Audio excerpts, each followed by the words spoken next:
The Indiana Fever were back here at Gainbridge Fieldhouse Sunday afternoon, trying to bounce back after a difficult loss Friday against the Minnesota Lynx, a team that's playing hotter than anyone since the Olympic break. No injuries on the Fever's pregame report. This is Game 3 of a 6-game homestand against a familiar foe in the Atlanta Dream, a team that head coach Christie Sides used to work for, used to be an assistant coach for as well. And it was a game that was not pretty, and it certainly wasn't easy, but ultimately the Fever were able to prevail, although they needed an extra session to do it, winning in overtime a final 104-100. Now, in this one, the Fever leaned heavily on their starters. Caitlin Clark played a career-high 45 minutes. That's every second, and it's the second time in 3 games that she's done so. 4 of the 5 starters for the Fever played all 40, or at least 40 minutes, rather. Resilience, though, was the key word in this one. And this group able to come together, get it corrected in the second half, and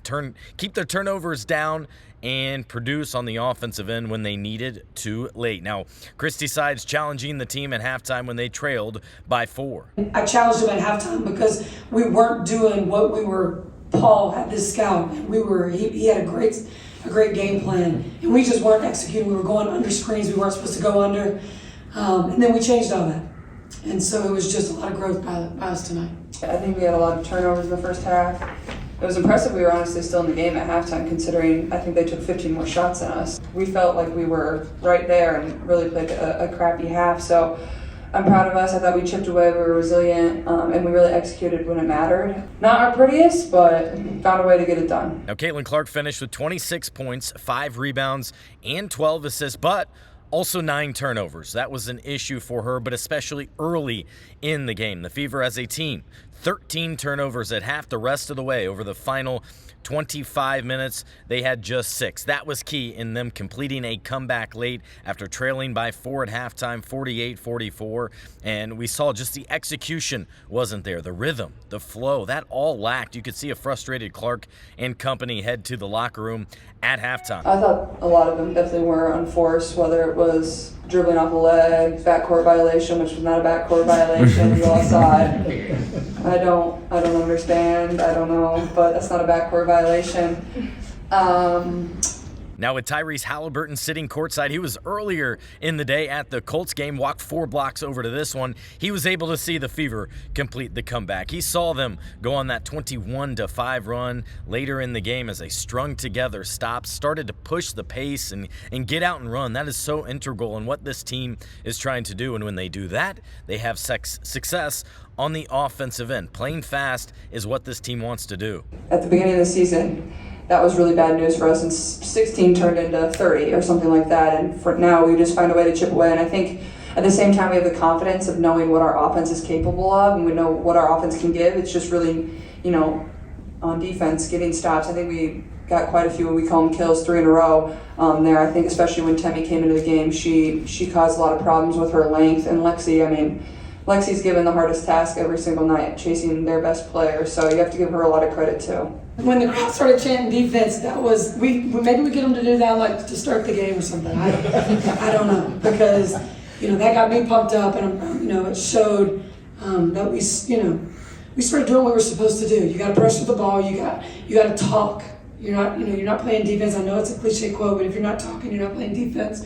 We get really silent when we're not doing what we're supposed to do when people are scoring. And then it was another special game from second-year center Aliyah Boston, a career game, in fact, for her. First time with a 30-burger, 30 points, 13 rebounds, and 5 assists, 22 of her 30 points coming after halftime. She had a tremendous performance, and the thing that I like so much about it, and something I asked her about postgame, is she was decisive in her moves. She was authoritative. She knew what they were going to do, and then acted quickly. And so many times, including the late game bucket that tied the game to put it into overtime, as she was running kind of a pick and pock with Caitlin. Caitlin flared out.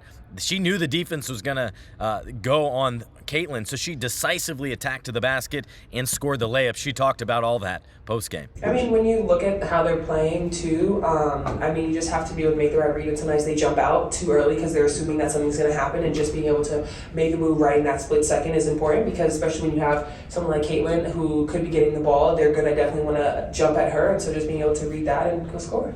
Honestly, I just tell myself to dominate. Like, that's really my mindset, no matter what, who I'm playing, just because like I know what I'm capable of, and I know that I'm equipped. And so for me, if I go into a game thinking, oh my gosh, they have experience over me, oh my gosh, this happened last game, then I'm already down, no matter what, and that's not exactly what my team needs. And so just continue to come in every single night knowing that they're going to score and just make it hard for them. Like, I feel like Tina Charles, every single time she's played me, she's had 20 on my head, but that's okay because I come in again and I try my hardest and we come out with the win, so that's okay. Yeah, she had a couple buckets that were huge. She had the repost that Lexi, she kicked out to Lexi, she reposted and Lexi hit her. She just, late in that game when we needed to slow down and just run some good offense and put them in a position where they would either foul us or we would get a bucket. And, Caitlin came down, we ran some good offense, we got the ball inside to Aliyah, and she executed what we needed her to. The Fever are now 19-17, just 4 games left in the regular season, 3 straight, all next week at home. The key, though, is keeping their composure, keeping their focus, keeping all of that and much more as they try to close out the regular season. Yes, they have clinched, and that's something that this roster really has not experienced. They have less than 20 games of playoff experience among the group. And more than that, they just need every single game to add to what they've been able to do. But I think the telltale point from this game and some recently is how they've been able to handle that adversity early in games, how they've been able to come back and complete the comebacks, or those tight games late. I think it was 14 games last year that were tight late and they lost. That's a big reason. That was the primary focus, along with defense, of course, going into the start of training camp. Aliyah says they got to keep their foot on the gas. Yeah, I think right now we're kind of in a space where we just have to make sure that we're keeping our foot on the gas. I think we know that we're very capable of beating any single team just because of the way we play, the pace that we play at, and just weapons that we have all around the floor. And by the way, I got to show this post-game, a great interaction between Aliyah and with Caitlin as Aliyah was asked whether this game against the Dream, a 104-100 win in overtime, felt like a playoff atmosphere. It was a sellout, but just about every Fever home game is a sellout. Certainly all the road games are as well, but remember, they just clinched for the first time in 9 seasons. I think every single game when we're competing. We've never played in a playoff game. But I would assume. Does it feel like it? Can you predict the future? I mean, I guess. We can see. I think they got a little more on them. We're not satisfied. Like, there's nothing that we've done yet. That was our goal, was to make it to the playoffs. But now, like, what they've shown that they can do, like, we're not ready to just make that, where it lands. The Fever now have 2 days between games, then host the Las Vegas Aces, the 2-time reigning champions, on Wednesday and Friday right here at the Fieldhouse. So a lot more to come from the Fever, a lot more to come from my Fever coverage. So make sure you're subscribed to my Substack at fieldhousefiles.com, on my YouTube page right here, so you don't miss anything and all of my Fever coverage. From Cambridge Fieldhouse, I'm Scott Agness, fieldhousefiles.com.